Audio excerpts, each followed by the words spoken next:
which you can loot. You can put yourself in a bad position. Now, our winner from last round, Sean, was taken. Dropping in, going east side past retail. Retail, a pretty common POI for players to hit in public matches. But Sean looking over here towards the little the park here. It's got a number of loot spots, a couple chests up top that he can, yeah, he's going to try and get some material build up for those.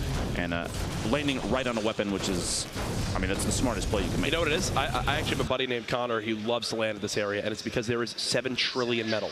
Oh, yeah. Literally. Every single one of those. Like, look at all the RVs that he's, you know, got the ability to just break on down. He's got someone actually pretty close by. Slazenu, does he have any idea that Sean is here? They're both popping big shields, it appears. As there might be an engagement early on. Painful PvP, one of our players that scored a high number of eliminations last match, landed here in Salty Springs.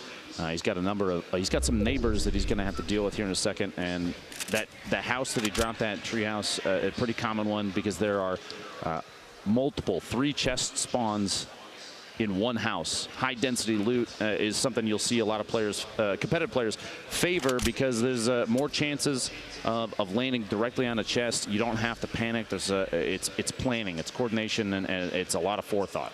So the audio in Fortnite will work, especially with chests, where if you look in the area that it is, it will actually be louder. So right there you saw he couldn't tell if there was a chest above him, so he winds up looking at it and hears it, then realizes, oh, I'm going to go to the top of the cyber tower and go and loot that thing as soon as possible. In the background there, you saw Dooble's just kind of keeping his eyes out for a build fight happening just past him. There was a legendary double barrel already obtained. And Ubernoob in the north side landed at the hotel. A pretty common job, but he's getting shot at. A little bit of back and forth right here would be super, a really, really good idea. You don't want to get picked out of midair, especially with only 128 HP. He's doubling back. It looks like he wants this fight. He wants the engagement. The green tank, the green AR, not a terrible loadout early game. No, he just wants to double rift. He's rifting again. He might be, is he trying to use all the rifts to prevent his opponent from getting out of there? Oh, there he goes, there he goes. Popped a second one, more shots coming out there. Sketch as he's looking to get basically any damage that he can on his target. It's not necessarily about the elimination courage. It's about maybe putting pressure because you get a couple tags on him, especially because rank means quite a bit. Top 10 is a point. He's just trying to get a couple hits on him and hope that maybe somebody else eliminates him. Now, Wheels, we saw eliminated early, late game underneath Dirtburger, but a quick replay. Divine, a player we were talking about earlier, had a very high place. He's a third and a first. Gets the drop on Kutra there. The minigun, not often used, I feel like, especially in the current meta. SMGs and shotguns are favored quite a bit, Jack. Except for maybe late game a little bit, as you see the tag there, Lucky Landing, where we currently are with multiple players involved. Monster, who won Heat 3, is actually involved in this engagement with Fuzzy. Fuzzy's just trying to keep this high ground. Blue pump, so useful early game when you've got to pick Monster. Probably doesn't have max HP. He did an 102 damage headshot there, and Fuzzy gets an elimination, but he's not the only one left down here in the south. Back over to Greasy, we're watching Wheels. His opponent, kind of a little top-down fight. The chest. Now, Jack, the chest sound between Wheels and Hysteria, that they can almost use that to mask themselves, right? There was that minigun, and why you don't really see it used too often. It's not the best weapon to have, but when your loadout is a bolt action, or sorry, a hunting rifle, a deagle, and then that, yeah, it's not fun. The hand cannon, probably not the best weapon there. Wheels and Hysteria playing cat and mouse in this house, audio being the #1 utility. Hysteria making as much noise as he can with the C4, trying to put some lines of sight between him and Wheels, see if he can get the elimination, catch him off guard. He's looking down underneath. Feels for the doors. Launch that out. Hysteria trying to get away. A 1 damage. That pump shotgun, I don't think is super effective at that range, but it was either take the shot or swap and not get a shot off. So he went for what he could. So he was immediately prepared to begin to chase down Hysteria right there. But once Hysteria built a little 1x1 and some nice little cover with that metal, that was enough to deter him from going from that fight, even when he knows Hysteria was under 100 health and he had maxed HP. That, for me, is a questionable decision. I feel like that's an elim that you kind of have to push and go for, especially with that much health and what he had at his inventory. He had the shotgun to go with. He had like 200 materials to build with. I think he had enough to go after that one. People we were watching earlier. Bowman dropping in here. Oh, fast edit on Double. Does the replacement, immediately takes a corner out and pushes in. to Aiden, one of our high elimination players from last game. I wonder if he landed tilted then, because he definitely landed tilted this one, and there's the rift to go. The rift to go. And he's just going to hunt his opponent. The interesting thing about rifts to go, Jack, if you're outside, you're through a wall when one of those is popped, even maybe a floor up or down, it will still grab you on initial use. So his opponent looks like it picked him up and pulled him with him. Imagine, yeah. Imagine. The tap fires. Rift to go himself? Imagine again if he opened a rift right there from the portal, but Wish, player we've seen a lot of. Challenging someone up close. Gets really accurate AR shots, gray or not, the accuracy made every difference there. The 30 damage shots, he had 4 body shots on him, and that was all she wrote. Aiden back still here and tilted, taking shots on Alpha. This build fight, and there's that rift to go. Grabbing both players, even though they weren't standing right on top of each other. The proximity of that you can even pull opponents out from inside of buildings. They land at the same time, and Aiden gets a quick elimination with a shotgun. Wow. Impressive stuff, Dr. David. His opponent's going to use a rift to go just in front of him, and now he'll follow it on up. As he's just trying to spot where did this guy run to. Typically, if you're seeing someone use a rift to go in that scenario, they're playing it as like a, hey, I need to get out of here. It's like a defensive, I've got to leave this fight. I'm not in a good spot.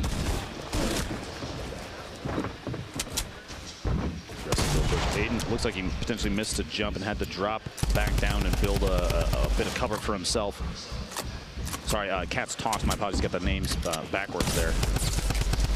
Aiden, the one with the top-down view, pushing and getting as much damage, and every little bit counts. And he gains knowledge even from just hitting one time, because you can see whether or not the damage is white or blue will tell you whether or not the opponent has shield or if they're down to just HP, and that can make the difference between an aggressive push or maybe slow playing a little bit. And if you're wondering how, and look at this from Aiden. Look at this from Aiden. Jump shot, swamping. This should be a quick little cleanup here for him, you'd think. Here's the minis getting popped. He's going to force this, wanting to make sure his opponent cannot heal through the aggression he's putting on. The drum gun, this 50-bullet clip is so good. Yes, the reload's a little bit longer, but it is so worth it in these spots. He can't get out. It seems he's trapped. Aiden, can he finish the elim? There it is. That 52 damage headshot. Another point earned.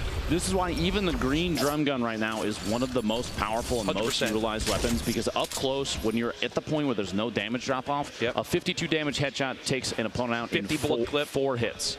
4, if you hit all headshots, and that's incredibly fast. It's pretty good.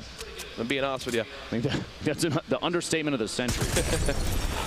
Getting super accurate shots there from that green suppressed SMG, but the stink grenade, Logan having to back out. He's got one on him as well. Very low HP, stuck. Look at this zone. Edge. We're seeing a lot of this. This first zone was half off the map. Southwest corner of the map getting quite a bit of play during this qualifiers kind of a greasy, shifty area focus. This time tilted, still involved. And if you're Kevy, you're out in Dusty, you can gather up a couple mushrooms, make a little bit of a play on some materials, but you have to move soon. Joystick, the quick peek there. A little bit of damage. You feel naked when you don't have shields, Lupo. And I can tell you that's how Joystick's feeling with how fast he's peeking and immediately building for cover. He's not going to be pushing too aggressively, whether or not his opponent has shield at that point, because getting third party could mean just a quick one shot or like a one burst if all the shots hit. It could put him out of the game. He's going to stay up top, like you said, the very fast. Will be uncrouch, shoot, and recrouch and hide on the ramp. Positioning the ramp can be pretty important too. You see he's kind of shifting around. If he's looking on the opposite side, it would not surprise me if he did a quick edit and change the orientation of the ramp. Now on your screen right now, those top 3 players, even though one is eliminated, they all come away with 1 point already in game 2. Aiden, Crashy, and Airco. But Airco already eliminated, which means Crashy and Aiden, they need push for a couple more eliminations. 2 more apiece will get them another point. That'll put them at 2 points, but they're in a pretty comfortable spot. Even just 1 point, like we've been saying, can mean the difference between making it to the grand finals or not. And Teenage here,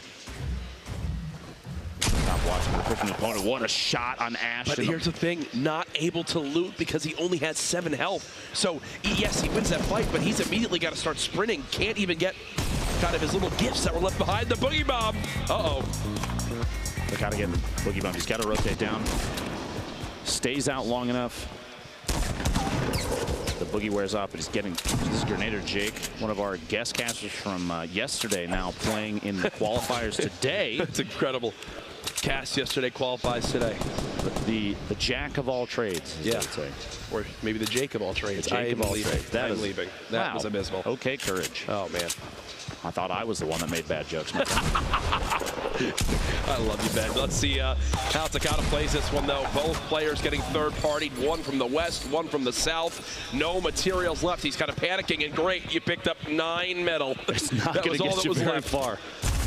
A name we watched earlier, stuck in the bottom of Shifty Shafts on 1v1 versus opponent, gets quick at it. He has an opportunity, gets it on Fuzzy, a jump shot, and uses a line of sight to block the explosion from the C4. An intelligent play and very good positioning there. And just to take note, that was the third elim for Lene in this one. Oh, the trap. Oh, he sprayed it down just in time. Tristan in the middle of that 1v1, as soon as the trap goes down, decides to stop shooting his opponent, shoot the wall out, and then re-engage. That could have gone bad very quickly. Remember, traps doing 150 damage. It's a lot, is how much they do, basically. Yes, 150 is, in fact, a lot. I just checked. It most certainly is. Wait, what is the right side of this map right now? Look at everyone. 1, 2, 3, 4, 5, 6, 7, 8 players roughly in that little ball, plus another one south and north. A couple of them stuck, hanging out in maybe a safe 1-by-1. But we have a ton of players on top of each other. But this is the southeast corner on top of S Hill. Is this a tilted landing? We might have a tilted. Sorry, tilted ending, not landing. My goodness. Lazy boy Chino just bouncing around. He's got one player close to him here. So when these players in these scenarios, for people at home wondering, when we see audio cues, they are listening for if the footsteps are on wood or if they're on the ground. They're listening for if they begin to break walls, if they're breaking metal, if they're breaking wood or brick. They're listening for audio cues if the players are above or below them. You see Aiden hunting one down here. Could this be the end? The no. accuracy. Aiden, another elim. It's about 4 right now. I feel like if he keeps this consistency, he might set a record thus far for the qualifier eliminations. He's already got 4. He came away, with 7 last round? Yep. I think the most yesterday was Turkey Lips with 14 across 4 games. So that was already 11, and he's still alive here in game 2. His boy and Rex, top of this hill right now. 40 seconds before they're going to have to start rotating, and they have quite a bit of travel time ahead of them. We have 5 players currently alive, by the way, with 3+ elims, plus 2 more that were already eliminated with 3+ elims. Wait, he got another one. Aiden's now Aiden 5. now got a 5th elim. Gives him 2 more points. Is he the GOAT? Is he the GOAT? Is he the best player ever? He might be. He might be. And he's just leaving. He's fine with leaving that. This is an intelligent rotation, too. Whether or not he doesn't need to know if Joystick is one shot, it would be useful information. But right now, he's looking at the zone. He's saying, I have 5 elims. I'm not necessarily guaranteeing elimination from that fight over there. Multiple players could potentially be above me, so now's the time to move out. We mentioned so much yesterday how people could be more nervous at these LAN environments. They're going from practicing against some of the best online to seeing them face-to-face, sitting to their left and right. Aiden looks unfazed. He looks like he's at home sitting on his couch playing. Right. And now he's entered tilted. Uh-oh. Shots coming in from Big Red. Will he try to fall back in towards Tacos and possibly drop a trap down? I feel like that's kind of his defensive play. You heard the C4 bounce, maybe potentially gets the tree or another surface over there. An earlier push, an earlier toss. And there it is, exactly. C4. I thought that's what he would do. Stay inside, bandage. He's got multiple med kits, which is perfect. That C4 toss from the player in the middle of Big Red, if it had come just a little bit earlier and maybe use the angle off the wall, the building next to Aiden, could have gotten that elimination from blast radius, but a little bit of hesitation made it so that Aiden could rotate out and hide inside that building, like you said. I feel like if you're at that point for Aiden, you're just kind of hoping people forget you're in there. Let others get third-partied, have to reset, think about other fights. You see all these quick edits coming on in. Lenane just staying alive. Boyer just outside there, Shifty. Nice there as well. Saint looking like he's in a fantastic position at the top of that. And look at this. Painful was in second in elims just below Aiden last game. Consistency is key, and these two understand that. It's like Okada was just eliminated with 4 eliminations of his own, 1 short of getting the 2nd point for eliminations, but even just 1, it's a valiant effort. 30 remaining here, 1:23 until the zone starts to move. I believe once this zone closes is when the next circle is, that's when the storm starts to mix things up and everybody's got to relocate. Absolutely. As we see just how they break on out of Tilted here. Aiden, it's like he's invisible. He's just running across Tilted. You hear the footsteps, trying to go for that shotgun shot over the top, just get a little peek, and his opponent is going to back down underneath. And the traps are coming out. You got to be safe and careful walking through there. There could really be on the surface above. There are multiple traps. This is not how. 185. Are you kidding me? I'm now a fan of Aiden. Look at his face too. It's like nothing even happened. This would be back-to-back 7 elim games if he can earn himself one more elimination. Ridiculous, ridiculous stuff. And he's actually in another fight with Saint. He's in another fight of the map. We'll have to keep you updated on that one. As you see, Hysteria still live here. He got 11th in game 1. Was 1 elim. He in that last fight was 1 elim away from earning that top 10 for a point. Aggressive push and get Saint. That's 7 eliminations for the second game in a row. I am speechless. I'm going to say right now, folks, can we give it up, please, in the venue for the performance we're seeing from Aiden right now?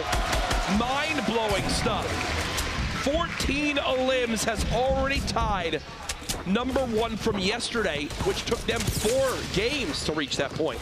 Nobody else seems to be playing nearly as aggressively as he does, and he's taking advantage of that. Maybe it's a thought process. Is this 8? Is this 8? Is this 8? Oh, trap. Okay, the trap stole it. He only took 2 ticks from that, the stink bomb right there. He's still in a good spot. 70 elims. There's 23 people left, and he's smack dab in the middle of the safe zone. Yeah. He doesn't have to play over the aggressive. He's got to take the trap out. You got a bit of loot in there. Watch for he needs the AR ammo, and he knows that. You got to remember earlier too, there were 2 traps that were placed in here. So hopefully he recalls that there is another trap still in that building. Oh my gosh. Wow. Magnum with a swipe on an opponent trying to push up a ramp right there. At this point, we're watching the Aiden qualifiers because he is far and away our top player to this point. There's everyone inside Tilted. Wall Hack Jack under 70 HP. Haste Loomsy under 50 HP. You had another player in Tacos Week as well. And Aiden early rotating again. He's moving in the open and no one's shooting at him. And it's like everyone's afraid. They know. Don't push towards the woman with the library glasses. Absolutely not. This Rook skin maybe giving him superpowers. I have no idea. Okay, we take back everything we just said. I don't think, regardless of the outcome of this, there's no way this is a caster curse. Are you? The trap he placed earlier, he got another elimination. The trap comes into play. Now this player being third party, he wasn't able to clean up the elim. Boyer gets joystick there. Aiden looking for his 9th elim, but 8 eliminations in a single game. He's got a slurp ticking right now, so he has a buffer of HP still going up. He's in a great spot. He's in the safe zone. His materials are ridiculous. Intelligent play is going to guarantee Aiden the win. He knows what to do. He knows how to do it, obviously. Aiden could literally leave after game 2 and catch his dinner reservation and qualify for Monday. And if he can you bring me back something? A little breaded roll? Jack, are you always hungry? Shots here, third party. I am, actually. Loomsy gets Cole in the feed there with a trap from earlier as well. Aiden's looking to secure that 9th elim. Painful on top of him, though. The second place elimination player, they're stacked on top of each other, which means you have 2 Slayers here that might get forced into an engagement. An Aiden chant now breaking. There's actually an Aiden chant here at PAX West right now. And I'm just in awe as to what I am watching. He's just chilling at the moment. Painful in the same build as well. The storm beginning to move on in as people will have to follow on up. Wall Hack Jack just actually dropped to the zone. 16 players left. The storm's got 20 seconds till it closes, which means 6 more players go down, and then people start to pick up points based just on their placement. Yep. What does Aiden do here? Looks like he'll just hide on out for now as we swap perspectives for a moment. This is Painful, who's above him in that same structure. 4 limbs, 1 more elimination for Painful, and that'll net him a 2nd point to continue to put him separated from the rest of the pack. And look at everyone in that structure. Painful, Sen Animal, Aiden, Boyer, Loomsy. Saf is still alive with 200 HP as well. Aiden wants this. Slow Aiden's hunting. Play. Actually, okay, no, his ear's itching. Closes his edit out there just to make sure. Now Aiden's hunting.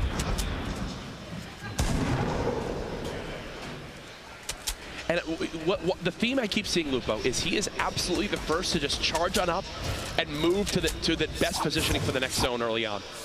I can't tell if it's just an incredible amount of confidence and knowledge that other players are rotating slowly, or if it's so gutsy. Shots coming from above. He's getting third party, maybe even fourth party, 50 HP remaining. He's got to defend with this turbo build as fast as he can. He's trying to edit out. He went for the edit to back out. 8 eliminations. Even more than the first game, Jack. Nobody else is putting up numbers like that except for him right now. Yeah, nobody. PvP doing an excellent job of his own, though. 15 left.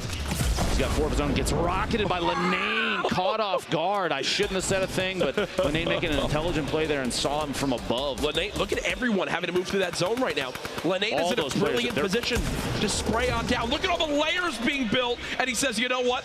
I got to catch up with these. Rockets in hand. It's time to throw out the splodes. One drops on in. Going to collapse everyone to the floor as he continues to build above these players. 9 now left. Everyone's still alive. Just earned a point. Eliminates his teammate there.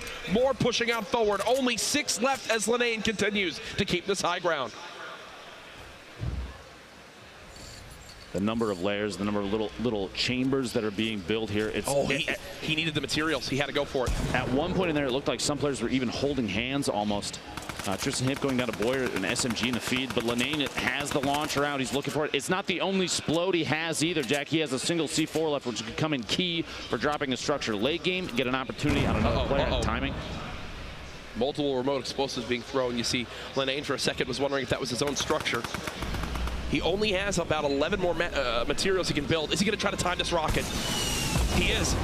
He tried to blow up the remote explosives as his rocket went to hit. He just barely missed it. A little bit more distance would have made a big difference. Literally, there. one more block would have been enough. Looked like the rocket detonated the C4, which is it's an excellent high IQ play. It's just the distance needed to be different, but he does have it. He's got a top-down view, but like you said, low build count. He's got to start making moves down onto players. Otherwise, the third party here gets the shots, can't secure the elim. He's starting to take damage from the storm, but he's got to push in. 4 left. He's got 5. 2 rockets could be enough to secure 2 of them right here. There's one. How about another? 3 remaining.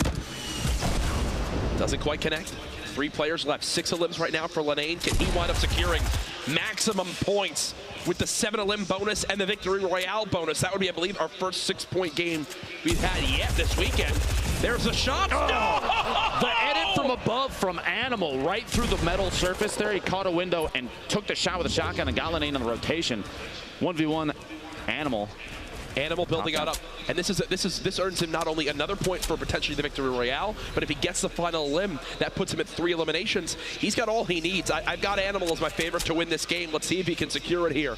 10 seconds left in the zone. He's trying to get aggressive for the push. He knows how much it means to get this final elim and the Victory Royale. He can essentially stamp his ticket to Monday's qualifiers if he can get this here, or sorry, the finals if he gets it here. The shot's coming on in. Tries to get the floors and the pyramids going. One player just below. He's going to go to pop the mini, but then has to reset as the shots continue to rain on in. That drum gun so good at cutting down these layers. Smart play to reset. He'll build up top, but again, the volley of bullets continues to spray on in. Animal, when will be his cue to go for it all? He's trying to edit this pyramid. There you go. He's getting it somewhere. Trying to create a hole to drop down through right there. He finds an opportunity. You notice he built up, like you said, built a second layer. It's a shot. Weak. There it is. Sav gets cut down.